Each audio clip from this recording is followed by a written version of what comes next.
Charlie Landing is the founder of Best Agent and presenter of Moving Home with Charlie. The problem is not estate agents.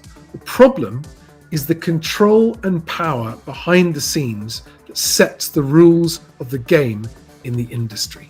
The fact that I just don't go along with the whole industry bullshit narrative doesn't mean I'm not on your side. To have any chance of delivering more movers a better moving experience, I've also got to solve the problems that good agents are facing. And that's what I'm here to do.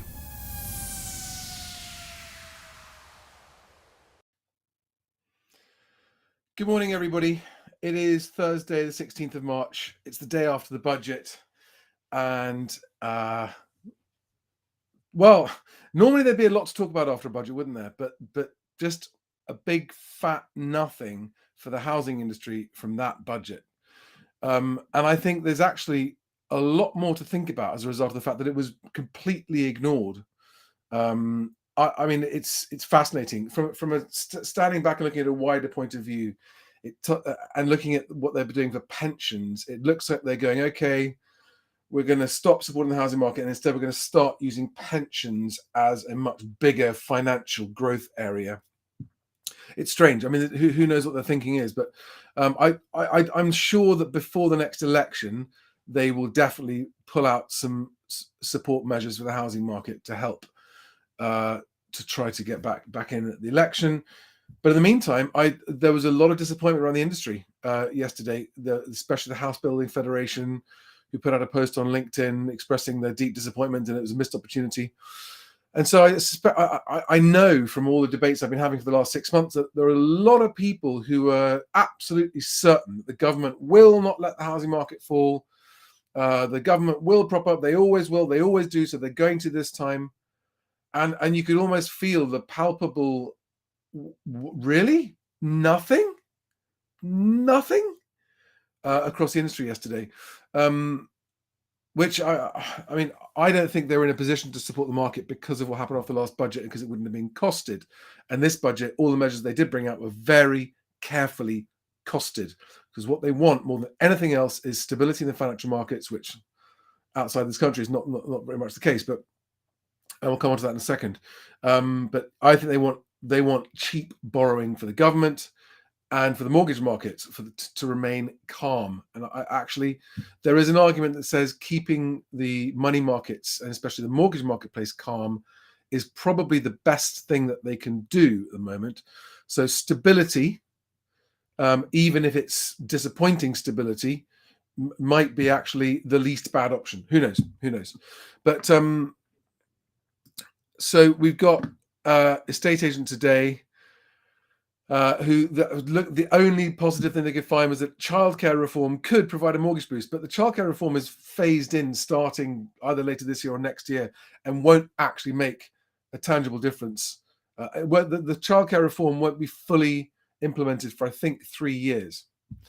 And then on Property Industry Eye, they did a story about how the OBR offers, but there's something everyone should know about the OBR, by the way. The house prices are going to drop 10% this year. It's something that a lot of people don't know about the OBR, and I think is the case. I'm pretty certain it's the case. Is that the OBR's forecasts are legally required to be based on the government sources of the day. So this is why the OBR is always optimistic, and the forecasts and economic growth and that kind of stuff never are as good as they forecast. And then that's by their own records. Look on the OBR website, and it does their own comparison with their forecasts and actual. They're always optimistic, but it's because they can't actually just express a free opinion. They have to do a forecast based on what the government's plans and policies are. They have to do that. They can't detach themselves and go, well, actually, we think something different. We'll do something different. So that is why no one should pin too much on the OBR forecasts. But even so, their, in my opinion, optimistic expectation is house prices are going to drop 10%. I think the much greater problem facing the industry right now is what's happening in the banking sector. Because it risks the spectre of banking instability and uncertainty Now, what's happened overnight is that the Swiss government has come in with a £45 billion liquidity loan, which is basically a bailout. Credit Suisse used to be the 8th largest bank in the world. It's now the 150 or something, because in the last 2 years, its funds under management have dropped by over 2/3. So that's what its business is, managing funds. It's got 1/3 of the funds to manage that it had in 2020.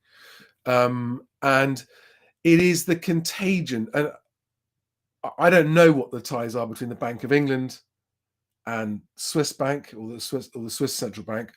But I keep hearing repeated on the news and reading the news that the Bank of England is in crisis talks with the Swiss Central Bank.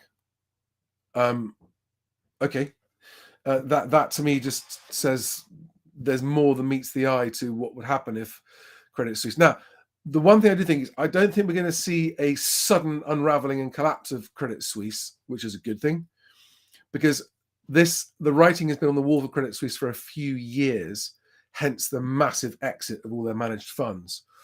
And the Swiss do things in a civilized and orderly and managed fashion, and I suspect that includes banking failures. So there's going to be a very carefully managed exit out of this banking crisis. So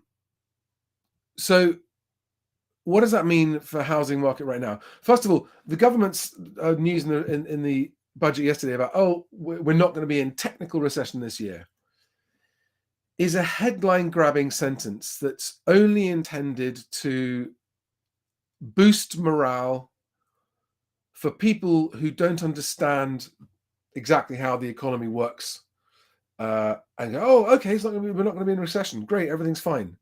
And so they go on spending. It's not actually. If you look at it, they also in the budget have said that housing standards are going to fall to the lowest level since the 1950s. That is also part of the OBR report, okay? And that disposable income is going to reduce further and further and further in several steps this year. So whatever they say is happening with the official GDP figures for the economy, household disposable income is continuing to decline at the moment, certainly for this year. And so whatever you may think about the government headlines, no one's got any more money to spend in the near future. That's just a verifiable fact. I will link below to these stories. There's also one on the BBC, so if you can't get behind the Bloomberg paywall, where's the BBC? There we are. So you can check the stories out if you want to. What does this mean for estate agents? I would be, if I was running an estate agency now, and my advice to my estate agency clients is tie the deals up as a matter of urgency in case there is a looming period of increased uncertainty and turmoil, which will further delay transactions and in the short term, hit the number of transactions happening as people freeze because of uncertainty, potentially. And I'm not expecting that, but it would be foolish to ignore that risk. And so I would be really doubling down on any staff efforts and priorities and focus on getting deals over the line, deals over the line, deals over the line. That is what I would be doing.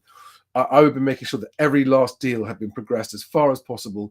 Everything possible done to progress deals is what I would be focusing on right now. The clients that you've got are going to appreciate that. So yeah, that's what I'd be doing. And hope that the Swiss Central Bank's intervention of the Credit Suisse situation is managed well enough that it doesn't spread to the Bank of England, whatever the Bank of England's concerns are. Right, guys, come up for 10 minutes. Have a good Thursday. Lots to digest about the government's lack of support for the housing market. Maybe more on that tomorrow. Have a great day. See you soon. Bye-bye.